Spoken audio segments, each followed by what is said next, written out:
My daughter graduates in 2 weeks from high school.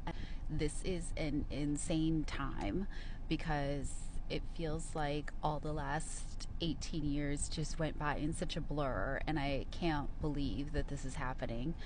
But I'm so excited for her, and I'm sad, because of the way the time went.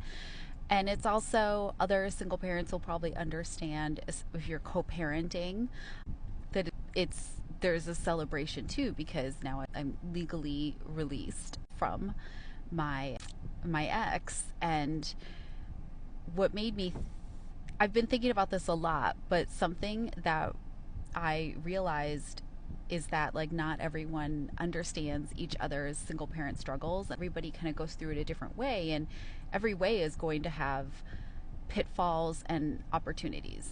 I just ran into another parent from school at in the grocery store, and we were talking about, this time of year and all the changes because they're going through the same thing.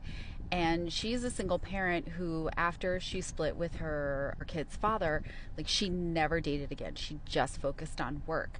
And I totally understand making that choice, and that's valid, and I understand making that choice. And she made a comment to me like, "Oh, you're so lucky because you have somebody who helps, who's really great." And I kind of hate it when people say I'm lucky, because that was all work. That was a choice.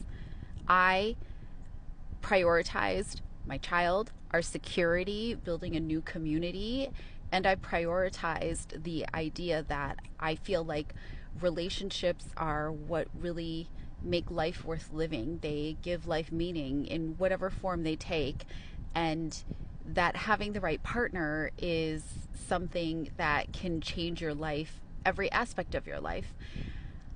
And I wanted my daughter to make sure she learned relationship skills, and that she learned what a good, healthy relationship should look like. So when I chose my partner, I chose a partner who I thought would help really model that for her. That our dynamic was the kind of dynamic I thought was going to be really healthy and a good example for her, because we were going to be her strongest role model. She doesn't live with her dad at all. He moved like an hour away.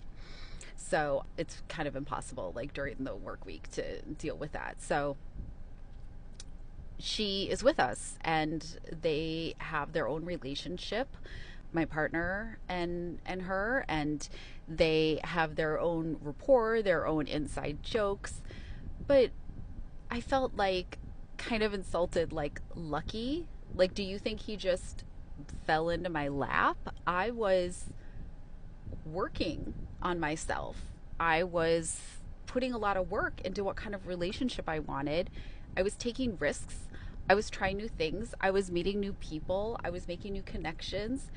And I was working on my own, like, emotional independence, right? And really deciding who I want to be within a relationship, so I could make sure that the dynamic I had with someone accommodated that, really supported the kind of person I want to be in a relationship.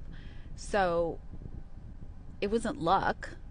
Like, it was work. I worked at it. And I just kind of said, like, "Oh, yeah, like, I'm not gonna get into a whole thing in the grocery store, but you guys, it takes work. If you want your child to see an example of a good relationship and not fall into bad habits and not screw things up and waste time with the wrong people and be led down the wrong path, because you can really screw up your life when you've got the wrong person, you have to model it, and it takes work to model it. You can't just assume they're going to pick it up, because pick it up from where? The media, their friends, social media? Like, please be for real, because those are not good examples. Those are very, very few good examples where they're going to get the ins and outs, the daily, not the highlight reel, but the daily in and out. How are you really treating somebody you partner, you love, you respect, and you honor?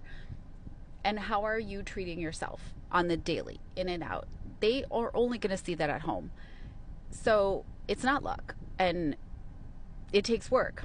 And if you want to do the work, I have a workshop coming up at the end of June 28th, and you can register at the link in bio. It's free, and we're going to talk about, healing and figuring out how you want your next chapter to go, and how you want to feel in it and how you set yourself up for success. So you're likely to recognize somebody because is the partner I have now, was he my type?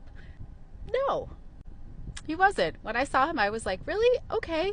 He's real different from everything else. But he was the right one, the right dynamic for the person I was becoming and wanted to be and how I wanted to feel in a relationship. He's the right person for that. Now we're going on 7 years. If this describes you at all, you're trying to figure out how do I move on after a heartbreak, that's what we're going to talk about. How you really work on defining your next chapter and finding peace, really building your toolkit for creating the next phase of your life the way you want it to be.